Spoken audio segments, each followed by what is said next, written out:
Well तो finally आज India की one of the most awaited movie Brahmastra का ट्रेलर आ चुका है। इस मूवी के ट्रेलर ने उन लोगों को रॉन्ग प्रूफ कर दिया जो खाली इसके टीजर को ही देखकर इसको जज करने लगे थे। कमाल है यार इंडियन ऑडियंस। काफ़ी टाइम बाद करण जौहर की किसी मूवी को इतना अच्छा रिस्पांस मिला है ऑडियंस की तरफ से, जो कि एक अच्छी बात है। सबको एक सेकंड चांस मिलना ही चाहिए। तो ये मूवी रिलीज होगी 19 सितंबर 2022 को। मूवी को डायरेक्ट किया है अयान मुखर्जी ने और इसका बजट है 300 करोड़। और बात करें इस मूवी की स्टार कास्ट की, तो मूवी में है Ranbir Kapoor as Shiva, Alia Bhatt as Isha, Amitabh Bachchan as Guru Arvind, Nagarjuna as Anish and Mohini Roy as Damayanti. वैसे काफ़ी हाई चांस है इस मूवी में शाहरुख खान के होने के, क्योंकि ब्रह्मास्त्र की ऑफिशियल कास्ट में शाहरुख खान का भी नाम है। तो ये सब बातें तो होती रहेंगी। पहले बात कर लेते हैं ट्रेलर की। तो ट्रेलर की शुरुआत में नागार्जुन के कैरेक्टर अनीश को अपनी पावर को यूज़ करते हुए दिखाया जाता है, जिसमें उसके हाथ के कड़े से एक ब्लू कलर के बुल को बाहर आते हुए दिखाया जाता है। नागार्जुन का कड़ाई उसका वेपन होगा जो उसको पावर प्रोवाइड करेगा। और फिर हमें नेक्स्ट सीन में कुछ कैरेक्टर्स दिखाए जाते हैं, जिनमें से किसी को रेफर किया गया है पानी से, किसी को हवा से और किसी को आग से। और फिर हमें बताया जाता है कि काफ़ी पुराने टाइम से सारी पावर्स इन वेपन्स में भरी थी और ये हमारे बीच में प्रेजेंट थे।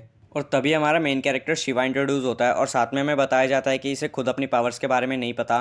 फिर हमें आलिया भट्ट का कैरेक्टर इंट्रोड्यूस कराया जाता है, जो कि एक दूसरे से दशहरा महोत्सव के फेस्टिवल में मिलते हैं और फिर यहीं से इनकी लव स्टोरी शुरू होती है।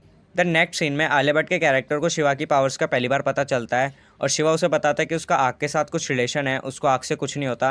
बेसिकली शिवा का जो कैरेक्टर है उसको आग से रेफर किया गया है और शायद से हमें भी पहली बार इसी सीन में शिवा की पावर्स को इंट्रोड्यूस कराया जाएगा। और शिवा ईशा को बताता है कि इस दुनिया में कुछ चल रहा है, यानी कि कोई लड़ाई होने वाली है। और वो बताता है कि कुछ शक्तियाँ हैं और उन शक्तियों के कुछ रक्षक हैं और साथ ही साथ कुछ विनाशकारी लोग। और फिर अमिताभ बच्चन का कैरेक्टर गुरु अरविंद इंट्रोड्यूस होता है, जो कि किसी ग्रुप को ट्रेन कर रहे थे। तो ये तो हमें पता चल गया है कि गुरु अरविंद, अनीश और शिवा इन शक्तियों के रक्षक होंगे। और हमें दो कैरेक्टर और इंट्रोड्यूस कराया जाता है, जिनमें से एक होता है सौरव गुजर का कैरेक्टर, जिसके पीछे से सेम नागार्जुन वाले बुल जैसा एक बुल निकलता है। और सेकंड नंबर पर है मोहिनी रॉय का कैरेक्टर दमयंती, और वो भी अपनी एक आर्मी बना रही थी और उन्हें बोल रही थी कि उनका सिर्फ एक ही मकसद है और वो है ब्रह्मास्त्र। क्योंकि अगर उनके पास ब्रह्मास्त्र आ गया तो वो उनकी पावर का यूज़ करके बहुत कैड़ा वाला केओस मचा सकते हैं और ये लोग इस मूवी के विलन होंगे। और आगे चल के ट्रेलर में हमें कुछ कैरेक्टर्स और उनके वेपन्स की पावर दिखाई जाती है, बट हमें उनके बारे में ज़्यादा कुछ दिखाया नहीं जाता, जो कि एक अच्छी बात है। और वैसे भी ये मूवी की हाई बिल्डअप करने में काम आएगा। और बात करें कि इस मूवी में कौन कौन से अस्त्र यानी वेपन्स है, तो सबसे पहले हमें दिखाया जाता है अनिश का नंदी अस्त्र, जिसमें से शिव जी की नंदी बाहर आती है। और ब्लू कलर का बुल नहीं नंदी है,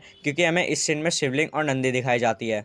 और फिर हमें एक फीमेल कैरेक्टर दिखाई जाती है, जिसके पैरों में पजेब होती है और वो वाटर को कंट्रोल करती है। उसके बाद हमें एक चील टाइप कुछ दिखाया जाता है जो हवा को कंट्रोल करेगा। उसके बाद हमें एक त्रिशूल दिखाया जाता है जो आग को कंट्रोल करता है। फिर मोहिनी रॉय के हाथ में एक अस्त्र है जिससे सांप बाहर आते हैं। और फिर हमें एक अस्त्र दिखाया जाता है जिससे शील्ड बना सकते हैं। फिर आता है सबसे इंटरेस्टिंग अस्त्र, जिसमें हमें दिखाया जाता है कि एक आदमी ने अपने पैर में कुंडल पहना हुआ है और उसके पीछे से हनुमान जी बन जाता है, क्योंकि सेम इसी तरह हनुमान जी भी अपने पैर में कुंडल पहनते हैं। और एक के पास होता है नाग अस्त्र, जिसमें एक धनुष में से सांप निकलते हैं। और एक के पास होती है टेलेक्निसिस की पावर, मतलब चीज़ों को हवा में उड़ाना। गुरु अरविंद का अस्त्र है एक चक्कू, जिसकी पावर हमें इस ट्रेलर में नहीं दिखी। और अगर हम बात करें अपने मेन कैरेक्टर शिवा के अस्त्र की, तो जैसे कि गुरु अरविंद ने बताया कि शिवा खुद ही एक अस्त्र है और वो अपनी आग को कंट्रोल करके किसी भी वेपन में ट्रांसफॉर्म कर सकता है, जैसे कि वो तलवार बना सकता है या फिर एक गदा। इसी तरह शिवा अपनी पावर्स का यूज़ कर सकता है। एक सिंगल मूवी नहीं होने वाली है, अपना खुद का एक यूनिवर्स सेटअप कर रही है जिसका नाम है अस्त्र यूनिवर्स, और इसमें 3 मूवीज़ होने वाली है। और मुझे ये बात समझ नहीं आ रही कि लोग इसे अवेंजर्स से क्यों कंपेयर कर रहे थे, जबकि इनके बजट में इतना डिफरेंस है। और वैसे भी ब्रह्मास्त्र इंडियन माइथोलॉजी पर बेस्ड है और अवेंजर्स का तो अलग ही सीन है। पता नहीं क्या ही चाहती है इंडियन ऑडियंस।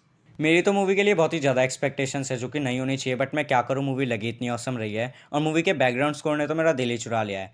आप अपने थॉट्स कमेंट में बताओ और वीडियो को जाके लाइक करो अभी, और जाते जाते मेरे चैनल को भी सब्सक्राइब करो। अगर आपको जॉन विक की मूवी का रिव्यू देखना है तो लिंक डिस्क्रिप्शन में है, जाके देखो। और मुझे इंस्टाग्राम पर फॉलो करो, लिंक डिस्क्रिप्शन में है। See you in the next video. जय श्री राम।